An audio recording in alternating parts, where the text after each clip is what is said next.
Hey guys, thank you so much for tuning in. I know a lot of you are probably watching the actual trial right now, or you're on a lunch break, but I just decided to go live because I did not get a seat this morning. I already went home, I got lunch, I went to my home for the week, got lunch. I saw Wendi, but let me just share some of the notes that I have from this morning.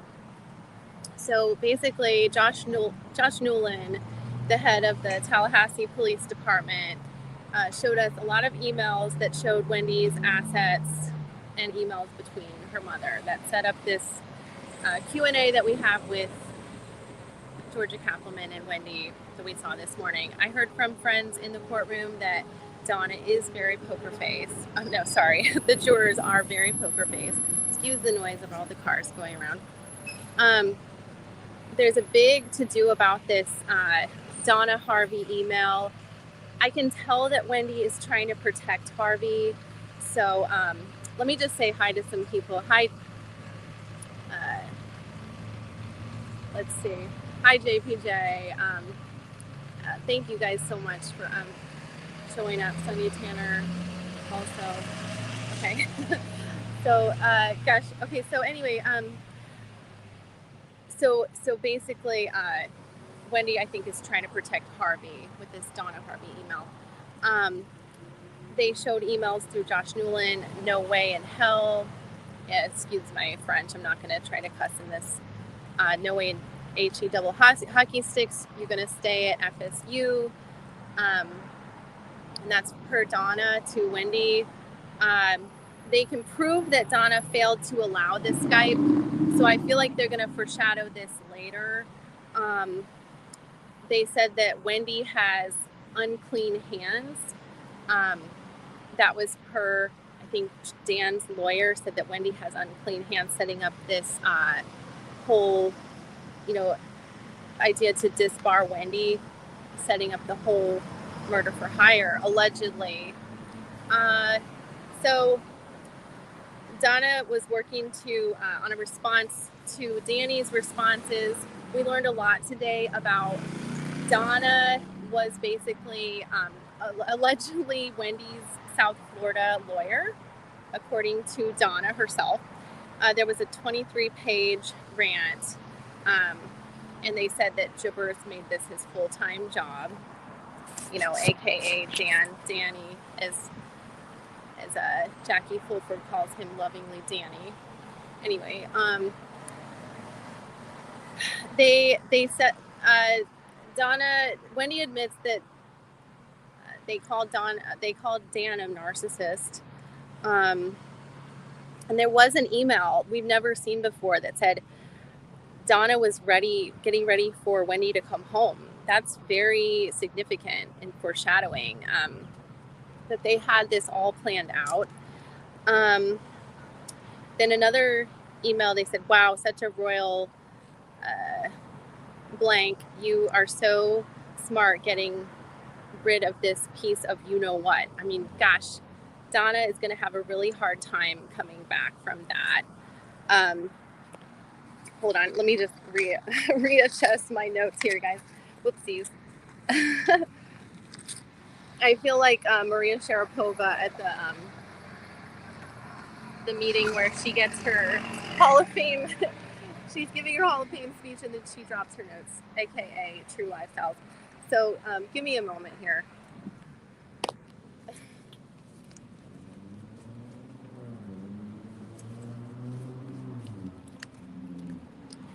Okay. All right, sorry guys. Honestly, my hand was getting a little tired. Okay, I'm back to my notes. So basically, someone in the STS chat pointed out that Wendi said, now we're getting to Wendi. Wendi said that she was breastfeeding during the time when her mother used to come. She used to come and pick Wendi up from Tallahassee. And someone pointed out, was she really breastfeeding a 3 and a 5-year-old? I thought that was a really good point. They called Wendi out and said that she was an emotional terrorist. Or no, said that she called Dan an emotional terrorist. And sidebar, I also was about 5 to 10 feet from Wendi in the courtroom. She had her entourage. I just crossed the street from John Lauro and his posse. I saw Tamara Demko was standing with them, but they were really protecting Wendi. She seemed really giddy at first and smug, and then it went straight to nerves. So anyway, I really truly believe that Donna had kind of thrown her family under the bus. It was because she said that she wishes she would have stayed with the kids until they were grown up. Hence none of this would have ever happened in her mind. She wished, of course, she would have done that in retrospect. They joked that Donna was Wendy's legal team in South Florida. I thought that was funny. We also learned that Donna had Googled how to teach an actor's emotion, which I thought is hilarious. I mean, obviously she told Wendi put on the performance of her life. They also have an email of Charlie telling Wendi not to buy the house because, of course, they knew that this murder for hire was going to happen. There was also, they put Wendy's name. They put Wendy's name on the Continuum condo in April 2014, about 4 months before Dan was murdered. That was new information that we just found. Okay, let me just get some more of my notes here better. Okay, so forgive me, guys. Okay, so she also admits that she called him that Wendi called Dan a narcissist. She agreed. She called him a religious zealot. So they, I also noticed that Wendi, when I saw her, she was looking pretty smug and happy, but then, on the stand, she looked pretty, her eyes looked pretty watery, but, I can tell you about 15 minutes before she was laughing, but when she saw her mom, her eyes started to water. I don't know if that's fake. I personally think it might have been fake a little bit. She was blinking a lot.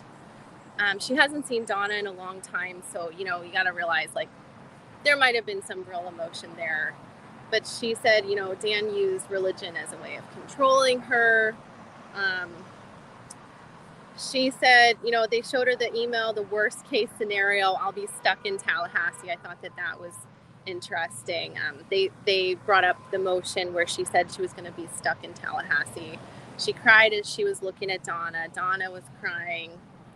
And then Georgia brought up the emotional subterfuge, and we're going to have to look into that one. That email, they called her out on calling Dan an STD. Awful. I just saw Ruth this morning, and I just gave her a big hug, and my heart goes out to Ruth, Phil, and Shelly, who are all here, and they're listening to this. I'm glad Wendi is cooperating, seemingly not as smug as she was before.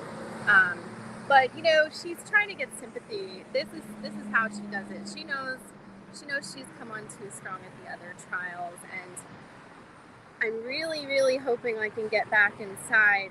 So I just decided to make this live really short because I just went and ate lunch.